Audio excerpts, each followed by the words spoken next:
আয় আল্লাহ, আমি অধম, আমি গুনাহগার। আয় আল্লাহ, এখানে যারা হাত উঠেছে আল্লাহ, যার হাতখানার দিকে পছন্দ হয় তার হাতখানার ওসিলায় তাদের কবরের আযাবটুকু মাফ করে দাও আল্লাহ। এই গ্রামের এলাকাবাসী সবাইকে তুমি দিনদার কবুল করে নাও মাওলা।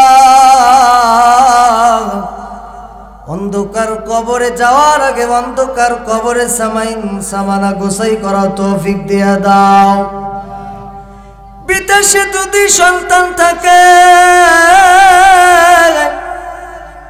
বিদেশ থেকে মার খবর নেওয়া যায়।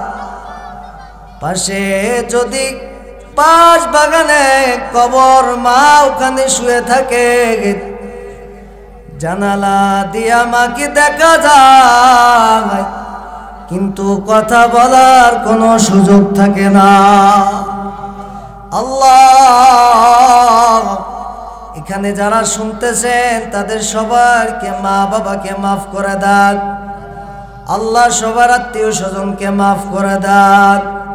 সুবহান রাব্বিকা রাব্বিল ইজ্জাতি আম্মা ইয়াসিফুন, আসসালামুন আলাল মুরসালিন, আলহামদুলিল্লাহি রাব্বিল আলামিন। আলহামদুলিল্লাহ। যে বান্দা দুনিয়ার মধ্যে সফলতা অর্জন করতে হলে তোমাকে তিনটা জিনিস দুনিয়ার মধ্যে আঁকড়ে ধরতে হবে। কয়টা? তিনটা। কয়টা? তিনটা। এক নাম্বার আল্লাহর ভয়।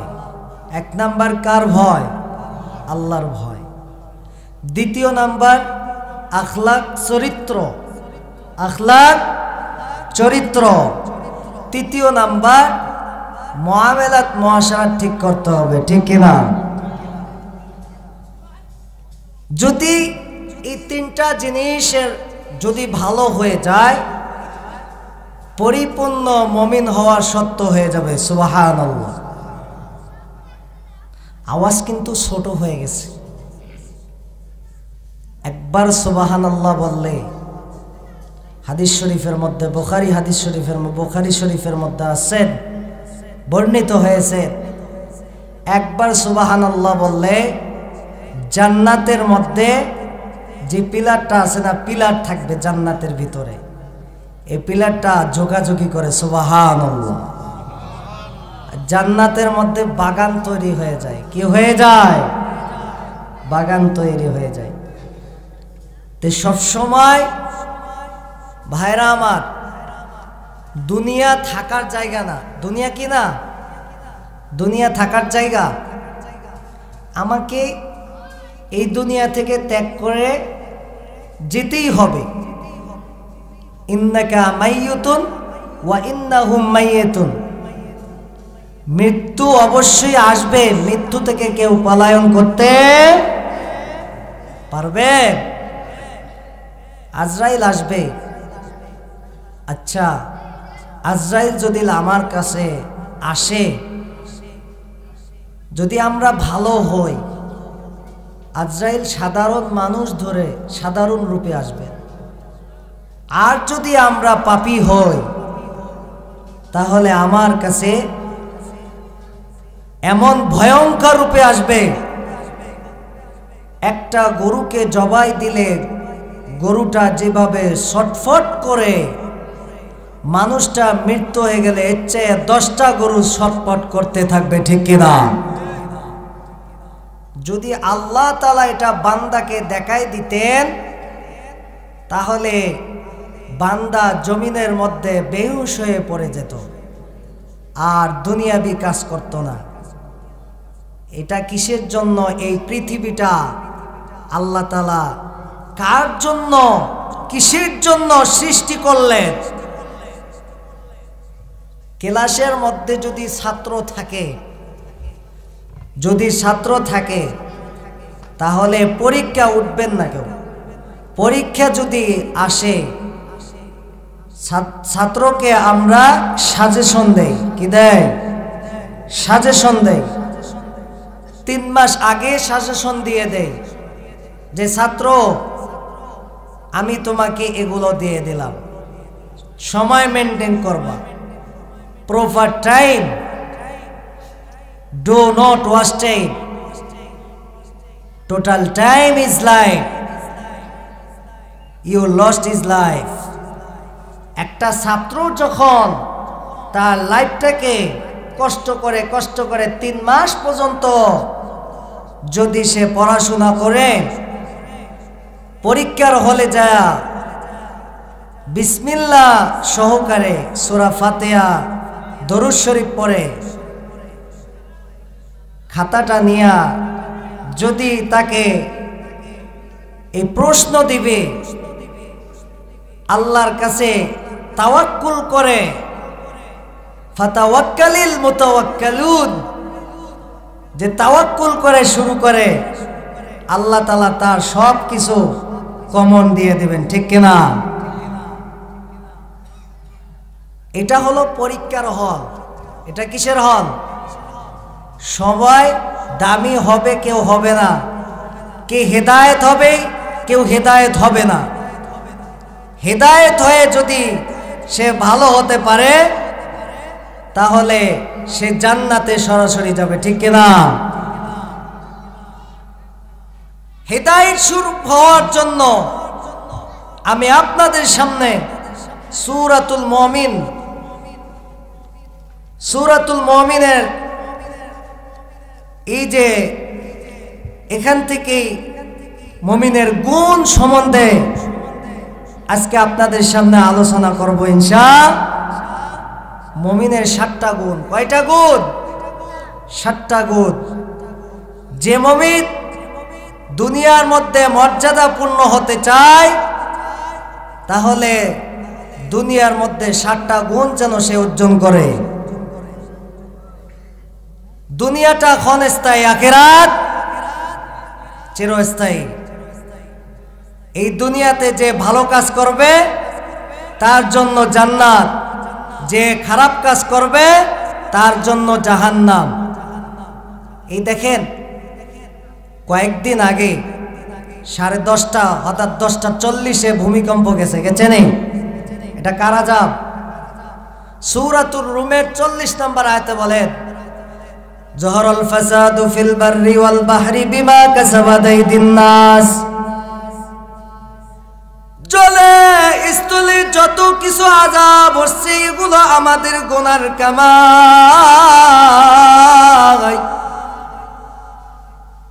আমার নিজের অঙ্গ প্রত্যঙ্গ যারা আমি গুনাহ করতেছি, গোপনে গুনাহ করতেছি, প্রকাশ্যেও গুনাহ করতেছি, এই জন্য আল্লাহ তাআলা সতর্ক করিতেছেন ভূমিকম্পের মাধ্যম দিয়া। ইদা জুলজিলাতিল আরদু জিলজালাহা, কিয়ামতের আগে যত কিছু এই যে আবির্ভাব হবে বান্দা, একমাত্র এগুলো হবে আমার গুনার কারণে।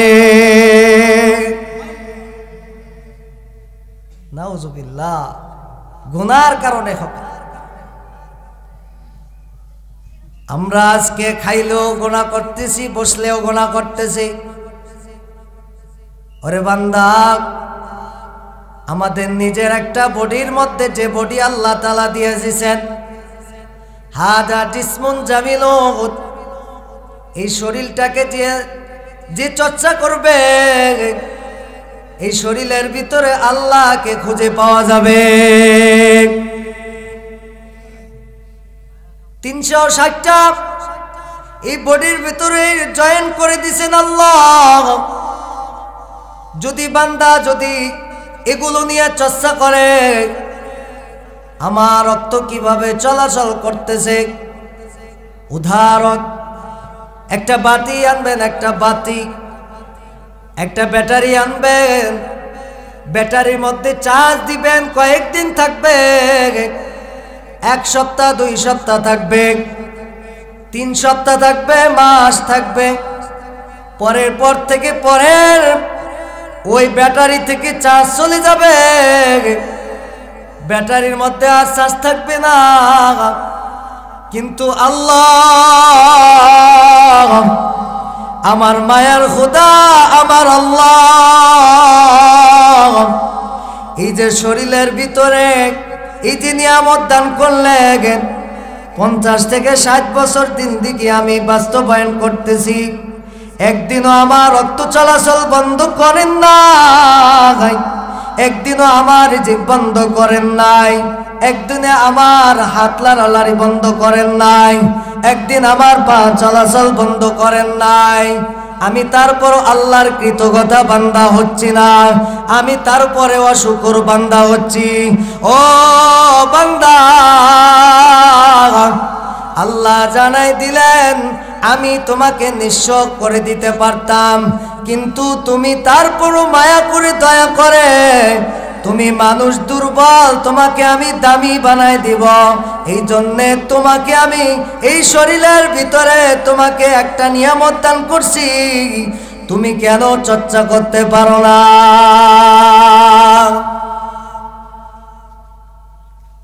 বটির ভিতরে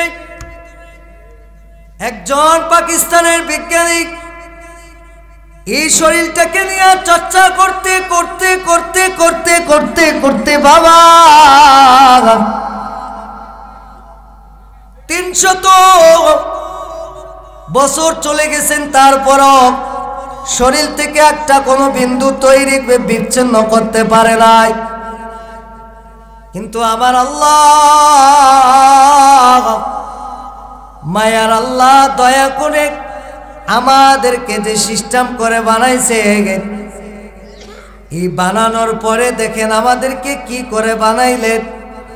আমরা তারপরও আল্লাহ তাআলার কৃতজ্ঞতা হচ্ছি না, অকৃতজ্ঞ হচ্ছি। এই জন্য আল্লাহ জলে হস্তলে আমাদের কাছে বিপদ আপদ দিচ্ছে, ঠিক কিনা? ঢাকার মধ্যে বংশালে এই ভূমিকম্প আসার পরে মানুষগুলা বিল্ডিং থেকে বের হয়ে আসলো, রাস্তার মধ্যে ছুটাছুটি করলো।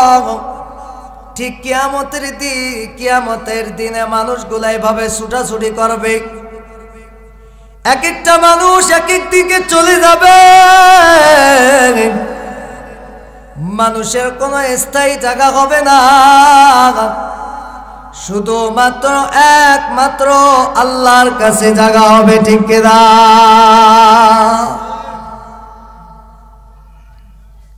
বাস্তবায়ন করতে হবে, নিজেকে বাস্তবায়ন করতে হবে।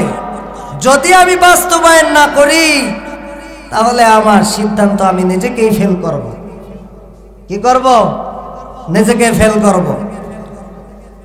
এই সিদ্ধান্ত নিতে হবে আমাকে। যদি আমি না নিতে পারি তাহলে আমার জীবনটা ব্যর্থ হয়ে যাবে। মুমিনদের গুণ হবে 60টা। কয়টা গুণ? 60টা গুণ হবে। কদ আফলাহাল মুমিনুন, তারাই তো সফলতা যে মুমিন হয়েছে। আল্লাযীহুম ফি সালাতিহিম খাশিউন, যারা নামাজের মাধ্যমে নম্রতা ভদ্রতা হয়েছে তারাই সফলতা হয়েছে, ঠিক কিনা? মুমিনের মধ্যে 1 নাম্বার গুণ থাকবে নম্রতা ভদ্রতা। আল্লাযীহুম ফি সালাতিহিম খাশিউন, খাশিউন শব্দের অর্থ নিজের অঙ্গ প্রত্যঙ্গকে পবিত্র রাখা, নিজের অঙ্গ প্রত্যঙ্গে সম্মানিত করা। তাহলে আমি পবিত্র হতে পারব। দুনিয়ার মধ্যে দামি হতে হলে 1 নাম্বার নম্র হতে হবে, ভদ্র হতে হবে। 2 নাম্বার আল্লাযীনা হুম আন লাগুই আনিল লাগুই মুরিদুন। 2 নাম্বার মুমিনের গুণ হবে যে মুমিন অনর্থক কথা থেকে বেঁচে থাকবে। মুমিনের গুণ 2 নাম্বার গুণ, মুমিন অনর্থক থেকে বেঁচে থাকবে, অনর্থক কথাবার্তা থেকে বেঁচে থাকবে। দেখেন কিছু মানুষ আছে, কিছু মানুষ কি করে, অনর্থক কথা বলে, ফায়সা কথা বলে, হাট বাজারে দোকানে ঘাটে একটা কথা বলার জন্যে ৬০-৭০ বছর জাহান্নাম কাটতে হবে, ঠিক কিনা? আল্লাযীনা হুম আনিল লাগয়ি মুরিদুন, মুমিনের ভিতর সিফাত থাকবে, মুমিন অনর্থক কথা বলবে না, মুমিন যেটা কথা হক সেই কথাটাই বলবে।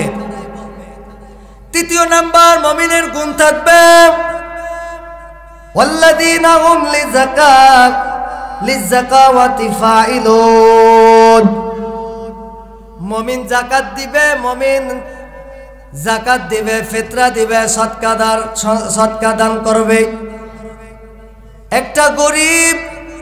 একটা গরিবের মাঝে সদকা প্রদান করবে, একটা গরিবের মাঝে অসহায় যে আছে ওর মাঝে একটা কাপড় দিয়ে দিবেন।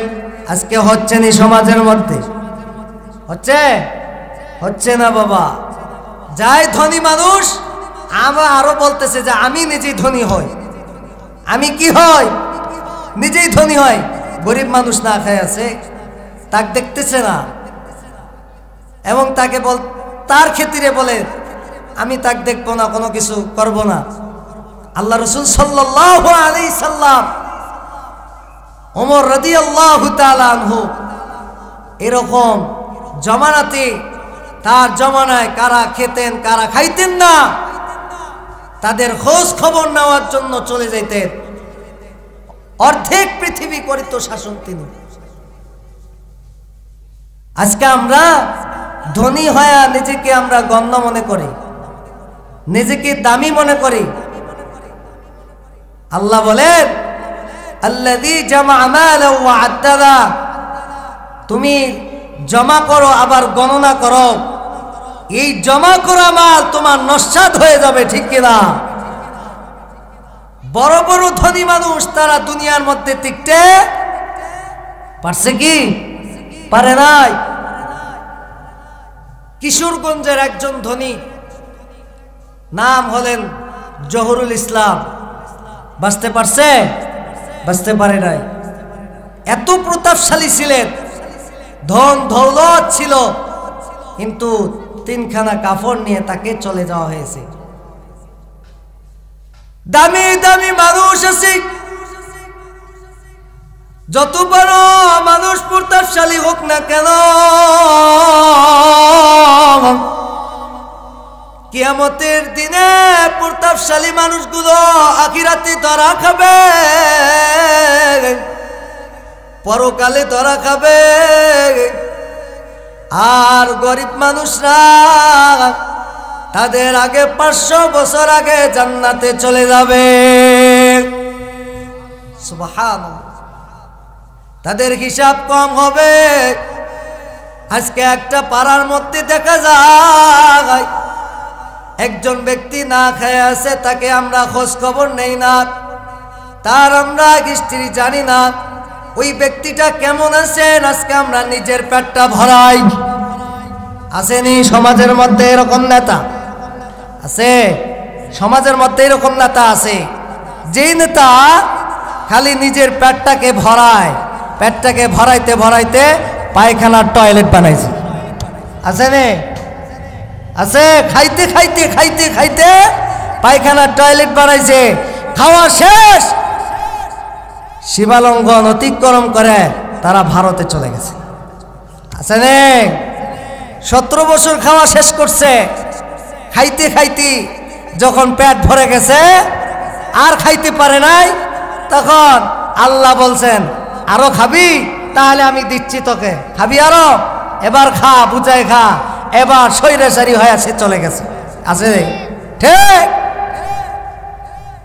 আল্লাহু লা ইউহিব্বুল মুস্তাকবিরিন।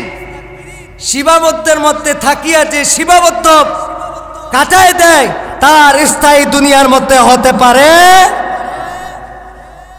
জুলুম করেছিল, মাজলুমের উপর জুলুম করছিল, আলেমরা হেনস্থ হয়েছে, আলেমদেরকে কারা করে নিয়ে যান, তাদেরকে হেনস্থ করা হয়েছে, তাদেরকে হেনস্থ করে তাদের হাতে করা পড়া হয়েছে। তারা ছিলেন তাহাজ্জুদ গুজারি। আল্লাহ বলেন মাজলুমের দোয়া কোনো সময় ফেরত দেওয়া হয় না। তিন ব্যক্তির দোয়া, আবু হুরায়রা রাদিয়াল্লাহু তাআলা আনহু বললেন, তিন ব্যক্তির দোয়া কখনো ফেরত দেওয়া হয় না। দাওয়াতুল ওয়ালিদিন ওয়া দাওয়াতুল মুসাফির ওয়া দাওয়াতুল মাজলুম। তিন ব্যক্তির দোয়া কোনো দিন ফেরত দেওয়া হয় না। মাজলুম যখন আল্লাহর কাছে দোয়া করে, কারাগার থেকে আলেমরা প্রত্যেক দিন তারা তাহাজ্জুদ মিস করে নাই। আজ তাদেরকে হেনস্থ করে ভালো থাকতে পারছে? ভালো থাকতে পারছে কিনা? ভালো থাকতে পারে নাই। যারাই দুনিয়ার মধ্যে সীমা লঙ্ঘন করবে, ফিরআউন, নমরুদ, হামান টিকতে পারে? নিজেকে ফিরআউন মাবুদ মনে করছে, হামান নিজেকে বড় দামি মনে করছে, মাবুদ মনে করছে, আমি মাবুদ। ফিরআউন আমি মাবুদ। ফিরআউন টিকতে পারছে দুনিয়ার মধ্যে? টিকতে পারে নাই। কুলিল্লাহুম্মা মালিকাল মুলকি তুতিল মুলকা মান তাশা। সকাল বেলার ফকির রে তুই, সকাল বেলার ধনী রে তুই, বিকাল ফকিরে তুমি হয়ে পরিণত হয়ে যাবে। অহংকার, হিংসা আর জুলুম করবে, তাদের দুনিয়ার মধ্যে আল্লাহ তাদেরকে রক্ষা করবে। আজ তারা খাইতে খাইতে খাইতে খাইতে শেষ হয়ে নস্বাত হয়ে গেছে।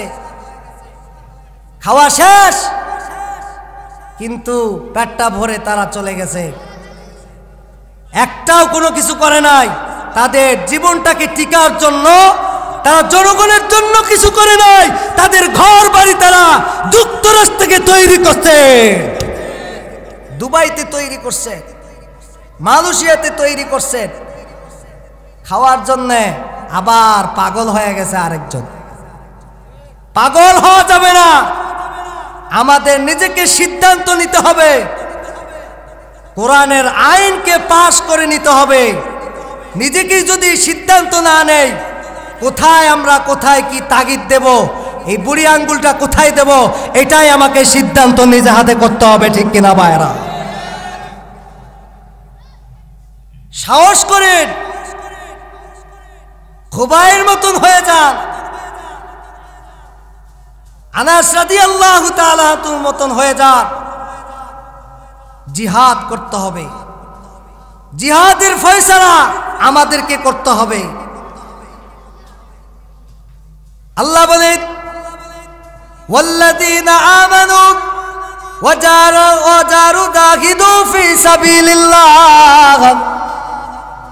যারা তার জীবনকে আল্লাহর রাস্তায় ব্যয় করে, জান দিয়া মাল দিয়া, আল্লাহ বলেন ওই ব্যক্তির জীবনে আমি সব কিছু আমার জন্য হয়ে যায়।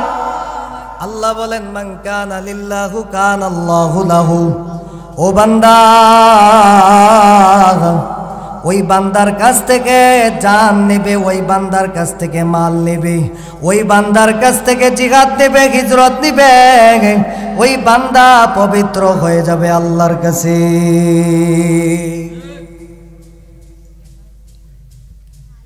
জান মাল কার জন্য?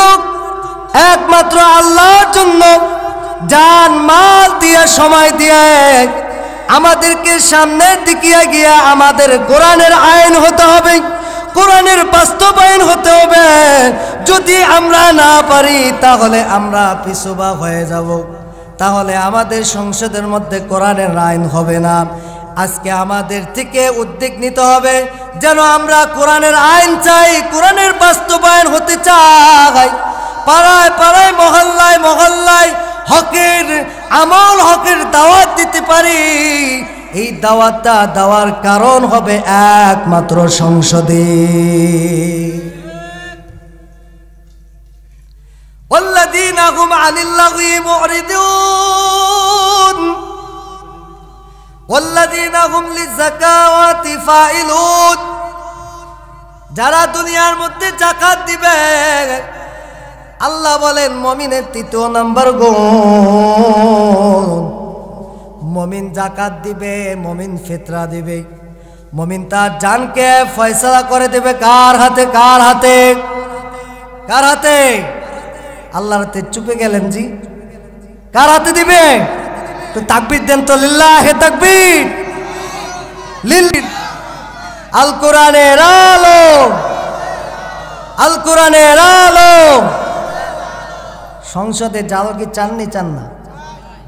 চাইতে হলে একটু আওয়াজ দিতে হবে। যারা যাকাত দেয়, আজকে যাকাত কি হচ্ছে?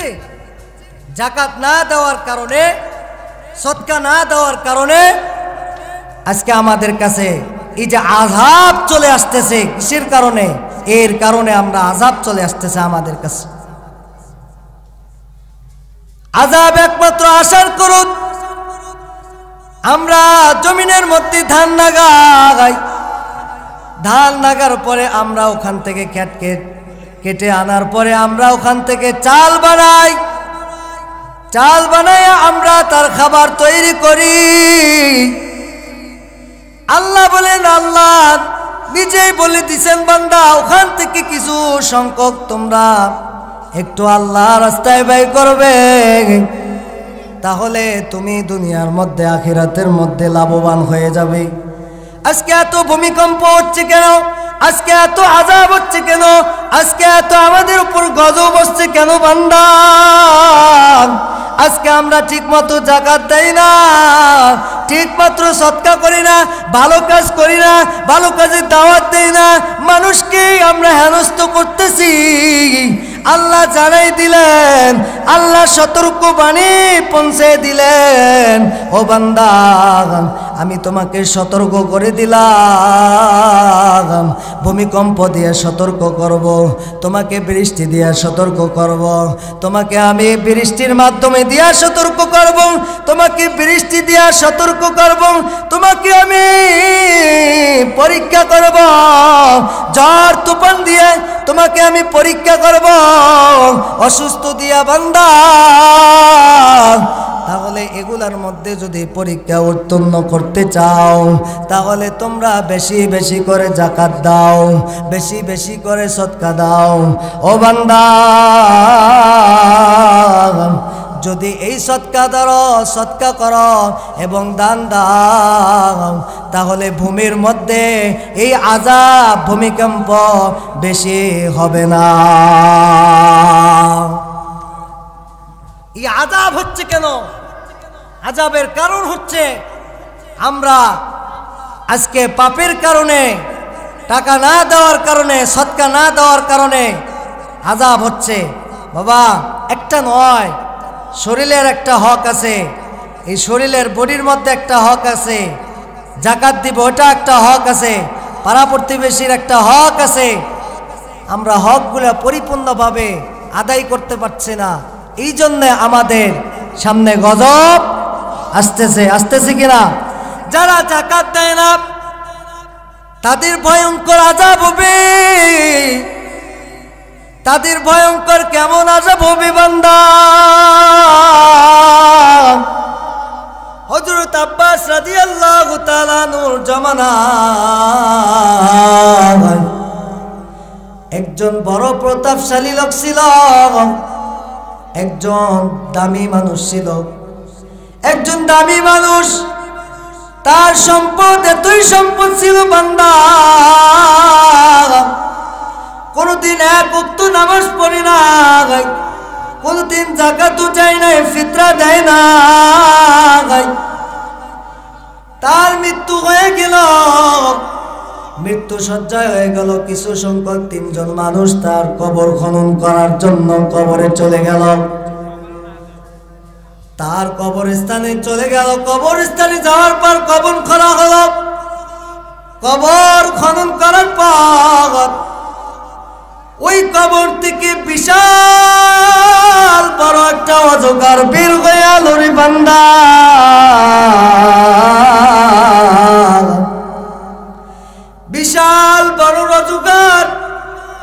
দেখি যারা কবর খনন করছে তারা ডরাইয়া ভয়ে আর কবর খনন করলেন না। আব্বাস রাদিয়াল্লাহু তাআলা আনহুর কাছে চলে গেলেন। চলে যাওয়ার পর বললেন, ইয়া আব্বাস রাদিয়াল্লাহু তাআলা আনহুকে জিজ্ঞাসা করলেন, ইয়া হুজুর, আমরা ওই মানুষটার কবর খনন করছি। কবর খনন করার পর দেখলাম বিশাল একটা অজগর সাপ।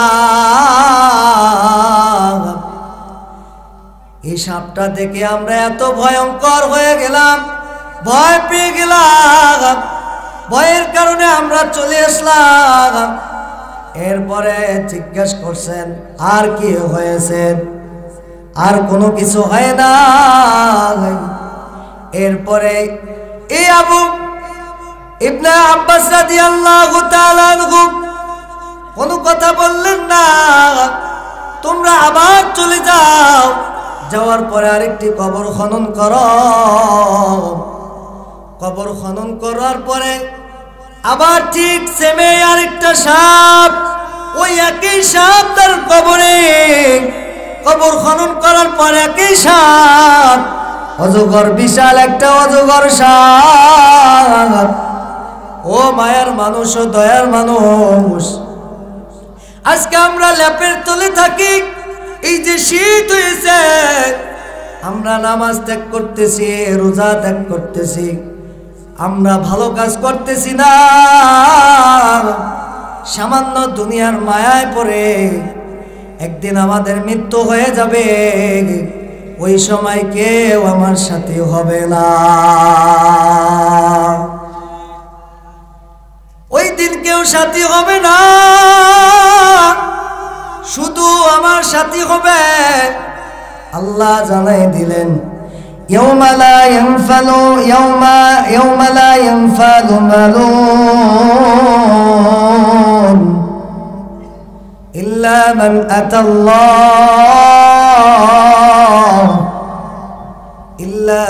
আতাল্লাহ বিকলবিন সালিম।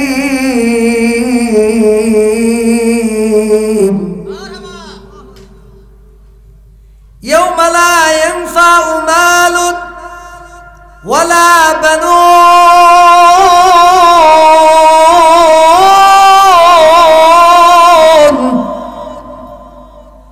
ইল্লা মান আতাল্লাহ বিকলবিন সালিম।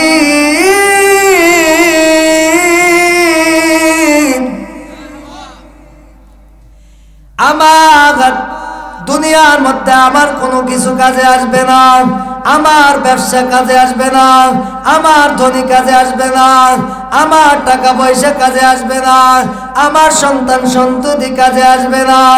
আমার শুধু কাজে আসবে ইল্লা মান আতাল্লাহ বিকলবিন সালিম। যদি আমার অন্তরকে পবিত্র করতে পারে, যদি আমার অন্তরকে খালেস নিয়ত করতে পারে, আমার অন্তরকে আমল জমাইতে পারে, আমার অন্তরের ভিতর আমল রাখতে পারে, ও বান্দা, এগুলোই আমার বন্ধু হয়ে যাবে, এগুলোই আমার সাথী হয়ে যাবে, এগুলোই আমার জন্য সুপারিশ করবে, এগুলো আমার জন্য বাস্তবায়ন হবে। আমরা যদি না করি বান্দা, তাহলে আমার কবরে ওই আমল না নিতে পারে। আমার কবরে যদি আমি আমল না নিতে পারি, আমার কবরে যদি আমি কোরআন না নিতে পারি, আমার কবরে যদি আমি ভালো কাজ না নিতে পারে, ওই রকম ওই কবরে একটা বিশাল আকারে অজগর সাপ আসবে, ঠিক কিনা?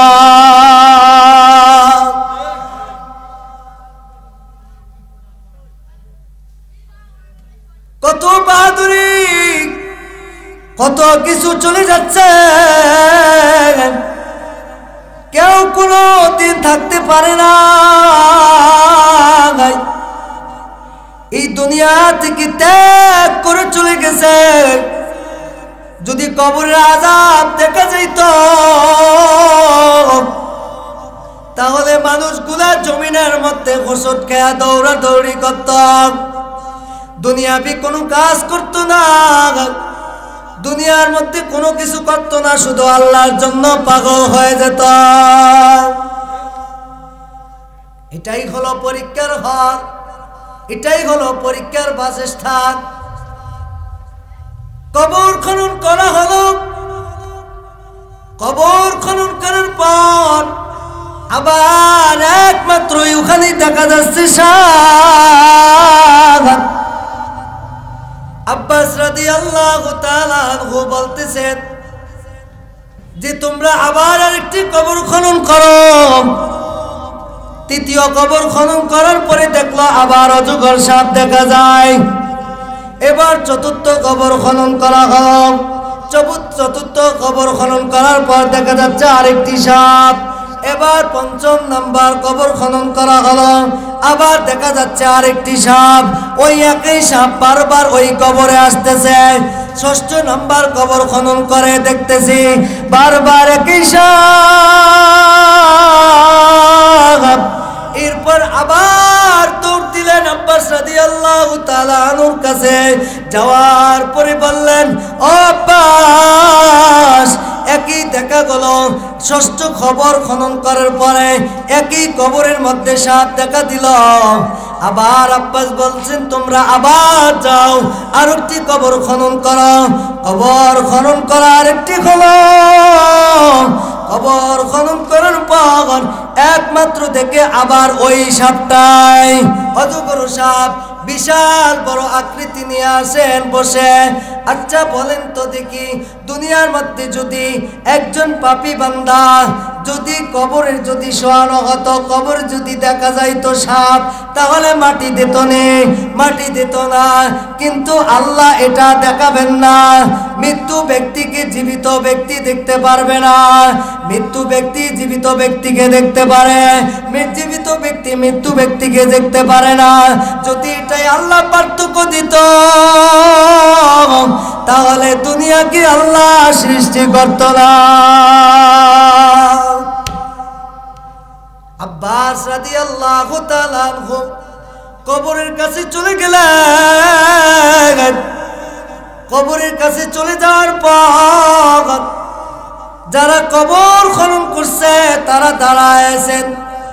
তাদেরকে বলতেছেন যে তোমরা কি কবর খনন করছো? হ্যাঁ, কবর খনন করছি। আবারও সাপ, আবারও অজগর সাপ। এরপরে আব্বাস রাদিয়াল্লাহু তাআলা আনহু এই মানুষগুলোকে নিয়ে জানতে চাইলেন এই লোকটা কেমন ছিল দুনিয়ার মধ্যে, দুনিয়ার মধ্যে কি ছিল তার, দুনিয়ার মধ্যে এর আযাব কেন আসলে কবরের ভিতরে এত সাপ, কিসের জন্য তার কবরে সাপ, কি কারণে তার কবরে সাপ আসলো। 7টা কবর খনন করার পরে লোকগুলোদেরকে নিয়ে তাকে জানার জন্য এরপরে ফিকির করল, জানার জন্য তার বাসায় চলে গেলেন, তার বাড়িতে চলে গেলেন। চলে যাওয়ার পর তার আত্মীয় স্বজনকে জিজ্ঞাসা করতেছেন, ও বাড়ির পরিবার, এর কবরে, এনার কবরে কেন একটি সাপ বের হচ্ছে, কিসের কারণ?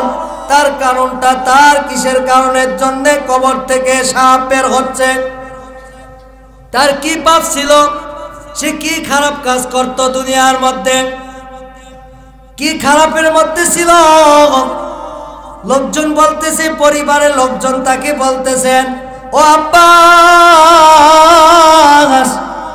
দুনিয়ার মধ্যে শুধু তার একটাই খারাপ কাজ ছিল, কিন্তু সে প্রতাপশালী ছিল, নামাজ পড়েন নাই, মানুষকে যাকাত দেন নাই, মানুষের সাথে ভালো ব্যবহার করেন নাই, মানুষের সাথে হ্যাঁ মনে করছেন। একমাত্র তার কারণটা হলো যাকাত না দেওয়ার কারণটার কারণে এই কবর থেকে অজগর সাপ দেখা দিচ্ছে, ঠিক কিনা? কাদের কুদুম রক্তধারী বরকমাগাত রংতা রব্বি আনতা হাসবি জুল জালাল। কার খেলা? আল্লাহর খেলা। আল্লাহ যেটাকে সম্ভব করে বান্দা সেটাকে সম্ভব করে ছাড়েন, আর যেটাকে সম্ভব করে না সেটাকে সম্ভব জীবনে করান না।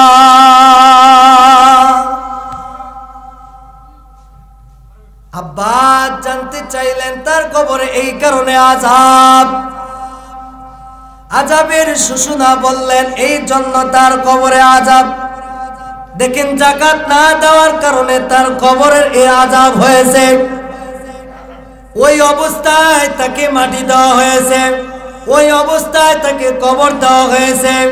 তাহলে বলেন তো দেখি আপনারা, একজন দুনিয়ার মধ্যে যদি বান্দা মারা যায়, পাপও করে, খারাপও করে, ভালোও করে, আমরা তাকে ভালো করে আসেনি, আমরা তাকে ভালো মনে করি, যাচাই বাছাই করি না। ভালো করার মালিককে, ভালো করার মালিককে আল্লাহ। আমাদের উদ্দেশ্য নেওয়ার জন্য কার কাছে যাইতে হবে? কার কাছে? এই যে দেখেন উদ্দেশ্য করে আমরা দুনিয়ার মধ্যে সব কিছু করতেছি, এগুলো সব ক্ষেনস্ত হয়ে যাবে শুধুমাত্র একমাত্র কিয়ামতের দিন আল্লাহ বাকি থাকবে। কুল্লু মান আলাইহা ফান ওয়া ইয়াবকা ওয়াজহু রাব্বিকা যুল জালালি ওয়াল ইকরাম।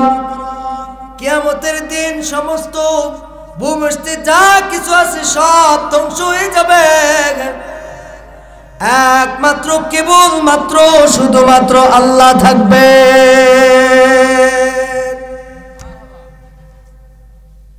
দুনিয়ার মধ্যে প্রতাপশালী হওয়া যাবে না মায়ের ভাইয়েরা আমার, দুনিয়ার মধ্যেও খামার পরার ভাইয়েরা আমার উঠাউঠি করবেন না। প্রধান বক্তা একটু পরে আসবেন ইনশাআল্লাহ। ও ভাইয়েরা, এই চোখ দুটা বুঝলে আমাদের দুনিয়া থেকে চলে যেতে হবে। কেউ আমার আপন হবে না, কেউ আমার আপন হবে না, শুধু আমার একমাত্র এই জিনিসটাই আমার আপন হবে, সে না তার নাম হবে কি? আল কোরআন। ওরে কোরআনের বাণী যেজন শোনে সে তো মানে, কোরআনের বাণী যেজন শোনে সে তুই মানে। কোরআন যেখানে আছে সেখানে, কোরআনের হক যেখানে বুঝে সেখানে। সুবহানাল্লাহ। ইন্নাহু লা রাসূলুন কা ইন্নাহু লা ইউহিব্বুল মু'তাদিন। দুনিয়ার মধ্যে যারা সীমা লঙ্ঘন করবে আল্লাহ তাআলা দুনিয়ার মধ্যে তাদেরকে রক্ষা করবেন না। আর যারা কোরআন নিয়ে জীবন করবে আল্লাহ তাআলা বললেন তাদের জীবনটা এমন সফলতা আসবে বান্দা, আমি তার জীবনটাকে কোরআনের মূল্যহীন বানায় দিব, মূল্য বানায় দিব। সুবহানাল্লাহ। মুমিনের গুণ 3 নাম্বার গুণ। কয় নাম্বার গুণ গেছে? 4 নাম্বার গুণ। মুমিনের 4 নাম্বার গুণ হবে ওয়াল্লাযীনা হুম লিফুরুজিহিম হাফিজুন। মুমিনের 4 নাম্বার গুণ হবে মুমিন তার লজ্জাস্থানকে হেফাজত করবে। কি করবে? মুমিনের 4 নাম্বার গুণ হবে মুমিন লজ্জাস্থানকে হেফাজত করবে। ওয়াল্লাযীনা হুম লিফুরুজিহিম হাফিজুন। হাফিজুন শব্দের অর্থ হেফাজতকারী। লিফুরুজিহিম তার লজ্জাস্থানকে হেফাজত করবে। আমরা হেফাজত করতেছি নি? করতেছি? হেফাজত করি না। কি করি না? আজকে আমরা লজ্জাস্থানকে হেফাজত করি না। আজকে একজন যুবক যুবতী আমরা ফোনের মাধ্যমে, মেসেঞ্জারের মাধ্যমে, ফেসবুকের মাধ্যমে আমরা এমন হয়ে যাচ্ছি, প্রেম করার পরে জিনায় লিপ্ত হয়ে যাচ্ছি। ঠিক কিনা? হচ্ছে কিনা? এমন আছে বন্ধু বান্ধবকে বলতেছে, ও বান্ধবী, ও বন্ধু, আজকে অমুক মাহফিল আছে, একটু আয়। মাহফিলে আসে, আসার পরে কি করে জানেন নি? মাহফিলে আসার পরে উনি দোকানে বাটে যায়, যাওয়ার পরে মেসেঞ্জারকে ট্যাগ করে, মেসেঞ্জার ভিতরে ট্যাগ করে, ট্যাগ করার পরে বলে আপনি কই আছেন? আমি অমুক জায়গায় আছি, আপনি একটু আসেন, আপনাকে একটু দেখতে ইচ্ছা করতেছে, একটু মায়া করতেছে, আমি একটু দেখি, আপনি আসেন। দেখার পরে এই যে লিপ্ত হয়ে গেলেন, জিনার মধ্যে লিপ্ত হয়ে গেলেন। আজকে বলেন প্রেম প্রীতি মানে জিনা, প্রেম প্রীতি মানে কি? জিনা। আজকে মোবাইলের মধ্যে এমন একটা শুরু হয়ে গেছে, বন্ধু বান্ধবী মিলে এই যে মেসেঞ্জারে ট্যাগ করে অমুক জায়গায় ঘুরতে যাচ্ছে, অমুক জায়গায় ঘোরার পরে ওখানেই জিনার সৃষ্টি হচ্ছে, ঠিক কিনা? যুবক ধ্বংস হয়ে যাচ্ছে। কিসের কারণে? তার বিয়ে করার আগে তার যৌবন সব শেষ, সব শেষ। বিয়ের পরে কয় বউ তোমার সাথে আর পারবো না, আমি শেষ। বিয়ের পরে ওই প্রেমিক আর প্রেমিকা কোনোদিন আর বন্দি থাকে না। এই যে দুনিয়ার মধ্যে প্রেম প্রীতি করতেছে, এই প্রেমের মধ্যে আছে প্রথমে আগে কি করতেছে? জিনা করতেছে, ঠিক কিনা? গোপনে গোপনে জিনা করতেছে। এই জিনার কারণে আজকে আমাদের সংসারের ভিতরে আজকে স্বামী স্ত্রীর মধ্যে মহব্বত নাই, আজকে মহব্বত নাই। এর কারণে প্রেম করার পরে প্রত্যেকটা যুবক যুবতী বিয়ে করতেছে, বিয়ের পরে আজকে আমাদের অধঃপতন হচ্ছে। ও যুবক ভাইরা, খামার পড়ার যুবক ভাইরা, প্রেম করবো না, প্রেমের আগে আমাদেরকে বিয়ের প্রস্তাব দিতে হবে। ওই মেয়েটাকে দেখতে যাব, মেয়েটাকে দেখার পর আমরা প্রস্তাব দেব, হকের পথে শরীয়ত মোতাবেক বিয়ে করব। এটাই হবে স্বামী স্ত্রীর মহব্বত মিলন, ঠিক কিনা? সব জায়গায় জেনা আর জেনা, জেনা আর জেনা। ওরে বাবা, যেই অঙ্গ থেকে তুমি জিনা করতেছো, যেই অঙ্গ থেকে তুমি জিনার পাত্র করতেছো, আল্লাহ বলেন এই অঙ্গ তোমার একদিন সাক্ষী দেবে।